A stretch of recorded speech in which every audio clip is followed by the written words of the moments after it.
I remember being in a lift in Seville on the morning of the Seville Marathon. My personal best was 2:37, and my goal was to run under 2:30 or under 2:25. I ended up running 2:24. But as I got in the lift at the fourth floor, my friends took the stairs. And I was in the lift, and it was just me alone in this small lift, and there's a mirror in front of me. And I was, of course, you're anxious, there's nervous energy, it's a lot of apprehension, it's a great feeling. For me, it's like you're alive. You're alive and you're about to kind of go into the Colosseum and fight. And I looked deeply in the mirror at my own eyes like a psychopath and just kept repeating, man or mouse, man or mouse, man or mouse, as went 4 floors down. And I was so fixated on kind of looking into to see if I had what it took that day in order to succeed that I didn't even see the doors open behind me, and my friends were there and other people were there waiting to get in the lift. And my friends thought I was absolutely nuts. But to me, it was, you've done all the training, all the hard work is done. Now it's time to execute. And now I look at it like you've done all the hard work. It's been a great process. Enjoy the process. Enjoy all the systems you put in place in order to do that training program.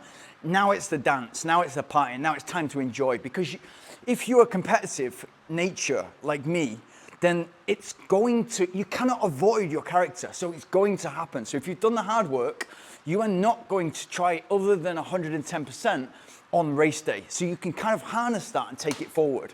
But what about when motivation is a factor? And you need to continually motivate yourself. And you maybe enjoy the midweek interval session, you maybe enjoy the weekend long run, but the day-to-day grind of the recovery runs, the easy runs, you're not enjoying those as much. I got this question in the comments, which I think is great, from Mistro. Now I'm going to start a little bit further down. Your suggestions about running less quality sessions and more easy runs are, from my knowledge, spot on, and in the long run, they're the best thing there is. But it can be really demotivating to see slow progress across many weeks and months of running mostly slow until the adaptations in our body kick in and we move our fitness forward. Do you have any tips apart from simply relying on discipline and a training plan that can help us push through the low motivation periods so that we can realize our potential and fitness that await us from running slower?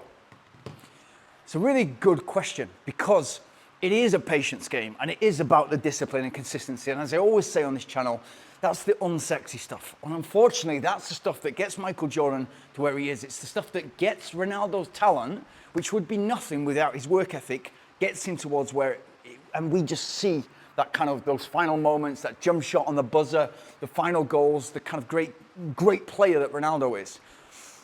But what can kind of keep us going towards that? Now, for me, it comes down to habits, and it comes down to habit forming, and it comes down to obviously the dedication, the drive, the determination, but it comes down to identity. And identity is the key word. And let me get to this. Now, if you, for example, if you've quit drinking and you go out for a drink, if you quit drinking and you go out for a drink, if you quit drinking and you go out on a night out, or you go to the pub to see your friends, and your friends ask you if you want to drink, you say, no, I'm not drinking.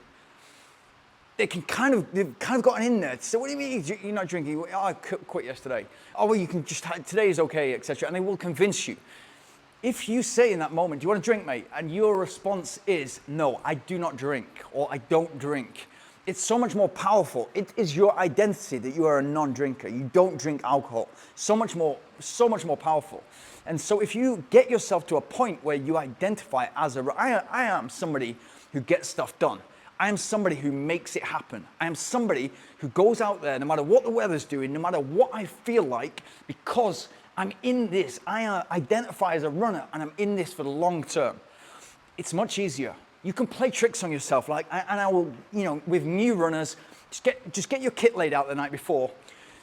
Eliminate all the things that can potentially go wrong from you going from your bed to getting water, getting hydrated, and getting out the door. So get your kit laid out the night before, planning in your head what you're about to do. You've already got your structured training program. You already know what you should do.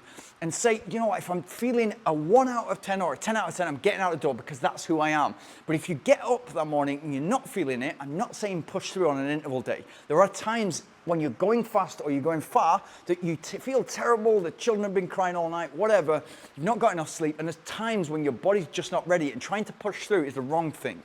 But on easy runs, recovery runs, if you just say to yourself, just gonna go out there for 5 minutes. I'm gonna go out and walk for 5 minutes, because you know 5 minutes is gonna turn into, okay, let's turn this walk into a jog, super slow jog, doesn't matter, because as long as I'm flushing oxygen-rich blood around the muscles, I'm accelerating the recovery on the recovery runs and the easy runs.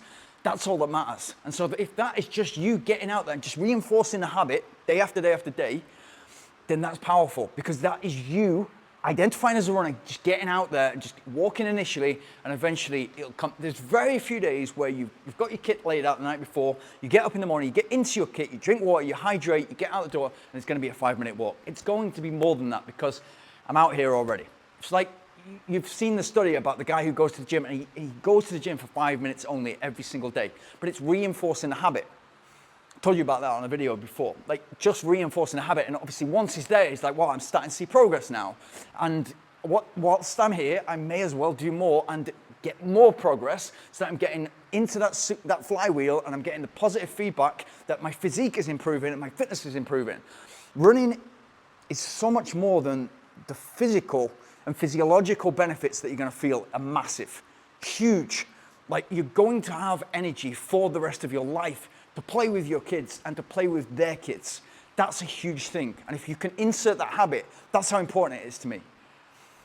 But you're also gonna see the physical benefits of the byproduct of you improving the lungs and the heart and how well they work. The byproduct is you're going to get in shape, you're gonna lose fat, your body composition is gonna be better, heart rate risks, etc. Heart disease risks, etc.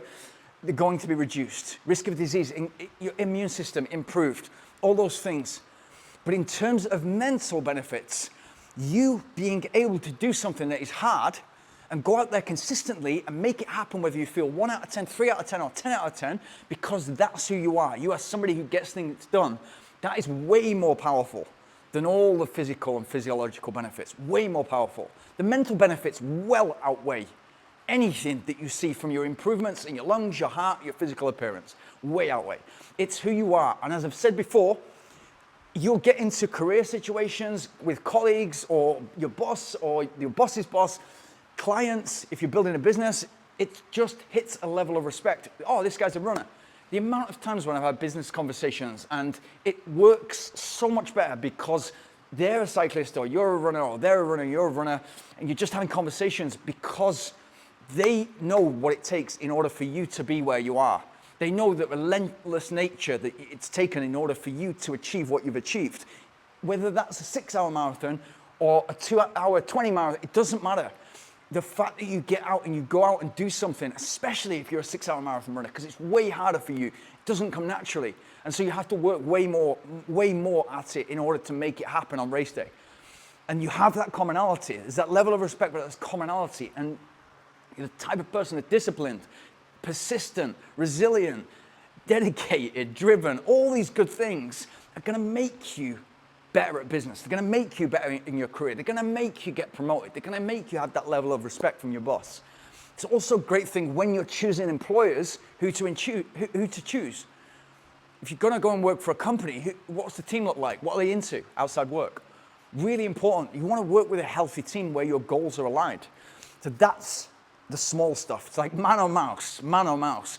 But I'll also have something on the start line, which is an Oasis, a Noel Gallagher lyric, which is, how much do you want it? You can have it all, but how much do you want it? And it's like in that moment, and it still makes the hairs on my back of my neck stand up, but it still gives me, it's like, I can be like, I've done all the hard work, I'm here to execute the plan, it's the party for me, I'm gonna enjoy it no matter what happens, it's kind of win or learn today, I cannot fail, but there's a moment where it's like, how much do you want it? Just before the gun goes, that puts me in the zone, and there's no zone, by the way, that's just kind of figure of speech. It's always on. It's always on. And so just that moment of how much do you want it gets you into that frame of mind of, okay, we're gonna push in the first half, but we're gonna feel as if the handbrake is on. And then it's gonna get a little bit tough in that third quarter, and then we're gonna have to really dig in for that final third or final quarter. That's what a marathon looks like. That's how it should feel like to be on the limit. And if it feels easy from start to finish, it's because you're trying to win the race and you're just doing enough to win the race, or your goal is not high enough. I hope that helped. Hope you got something from that. If you're getting something from these videos, please like, subscribe, hit the notification bell. And if you've got any questions like that, please pop them in the comments below.